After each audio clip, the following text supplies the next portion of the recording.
Idea video anganwadi ಮತ್ತು nursery ಮಕ್ಕಳ ತಾಯಂದಿರಿಗೆ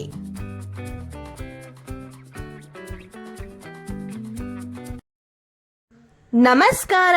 ಇಂದಿನ ಸಭೆಗೆ ನಿಮ್ಮೆಲ್ಲರಿಗೂ ಸ್ವಾಗತ. ಕಳೆದ ವಾರದ ಐಡಿಯಾ ವಿಡಿಯೋ ನಿಮಗೆ ಇಷ್ಟವಾಗಿದೆ ಎಂದು ನಾವು ಭಾವಿಸುತ್ತೇವೆ. ಬನ್ನಿ ಇಂದಿನ ಸಭೆಯನ್ನು ಪ್ರಾರಂಭಿಸೋಣ. ಕಳೆದ ವಾರದ ಚಟುವಟಿಕೆ ಮತ್ತು ವಯಸ್ಸಿಗೆ ಅನುಗುಣವಾಗಿ ನೀಡಿದ ಅಭ್ಯಾಸ ಹಾಳೆ ಮತ್ತು ಆಕಾರಗಳಿಂದ ಡಿಸೈನ್ ಮಾಡಿ ಈ ವಿಡಿಯೋ ಬಗ್ಗೆ ನಿಮ್ಮ ಅನುಭವಗಳನ್ನು ಹಂಚಿಕೊಳ್ಳಿ. ಈಗ ನೀವು ತಂದಿರುವ ಅಭ್ಯಾಸ ಹಾಳೆಯನ್ನು ಕೈಯಲ್ಲಿ ಹಿಡಿದು ಫೋಟೋ ತೆಗೆದು ಪ್ರಥಮ ಪ್ರತಿನಿಧಿಗೆ ಕಳುಹಿಸೋಣ. ಅಲ್ಲಿಯವರೆಗೆ ವಿಡಿಯೋ ಇಲ್ಲಿ ಪಾಸ್ ಮಾಡೋಣ.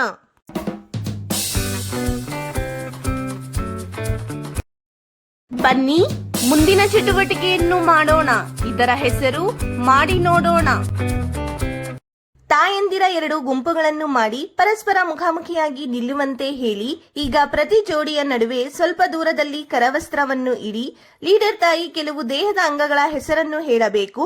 ಉದಾಹರಣೆಗೆ ತಲೆ, ಸೊಂಟ, ಮೊಣಕಾಲು ಮುಂತಾದವು. ಹಾಗೆ ಕರವಸ್ತ್ರ ಎಂದು ಹೇಳಿದಾಗ ತಾಯಂದಿರು ಕರವಸ್ತ್ರವನ್ನು ಎತ್ತಿಕೊಳ್ಳಬೇಕು. ಮೊದಲು ಕರವಸ್ತ್ರವನ್ನು ಎತ್ತಿಕೊಳ್ಳುವ ತಾಯಿ ವಿಜೇತರಾಗುತ್ತಾರೆ. ಈ ಚಟುವಟಿಕೆ ಆಗೋವರೆಗೆ ವಿಡಿಯೋ ಇಲ್ಲಿ ಪಾಸ್ ಮಾಡೋಣ.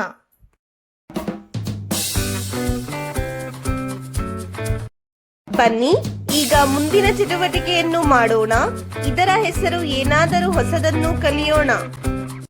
ಮಕ್ಕಳು ಕಾಗದದಿಂದ ವಿಭಿನ್ನ ವಸ್ತುಗಳನ್ನು ತಯಾರಿಸಲು ಇಷ್ಟಪಡುತ್ತಾರೆ. ಕಾಗದದಿಂದ ತಯಾರಿಸಿದ ವಸ್ತುಗಳು ಮನೆಯ ಅಲಂಕಾರಕ್ಕೆ ಇನ್ನಷ್ಟು ಸೌಂದರ್ಯವನ್ನು ನೀಡುತ್ತವೆ. ಬನ್ನಿ ಈ ವಿಡಿಯೋವನ್ನು ನೋಡಿ ನಾವು ಕಾಗದದಿಂದ ಮನೆ ಹೇಗೆ ಮಾಡುವುದನ್ನು ಕಲಿಯೋಣ.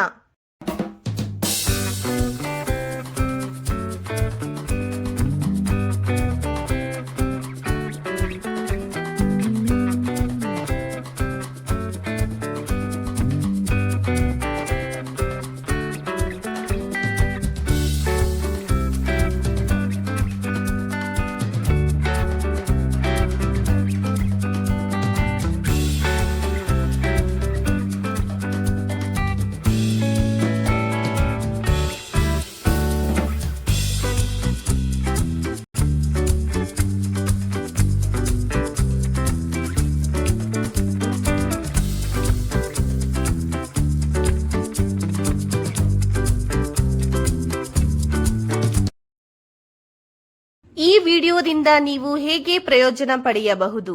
ಎಲ್ಲಾ ತಾಯಂದಿರು ಗುಂಪಿನಲ್ಲಿ ಹೇಳಿ.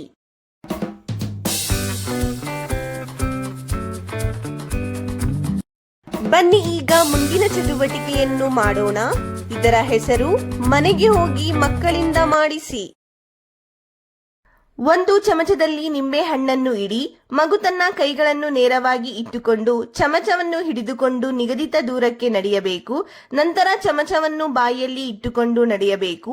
ನಿಂಬೆಹಣ್ಣು ಚಮಚದಿಂದ ಬೀಳಬಾರದು. ತಾಯಿ ಮತ್ತು ಮಗು ಇಬ್ಬರು ಈ ಆಟವನ್ನು ಆಡಬೇಕು.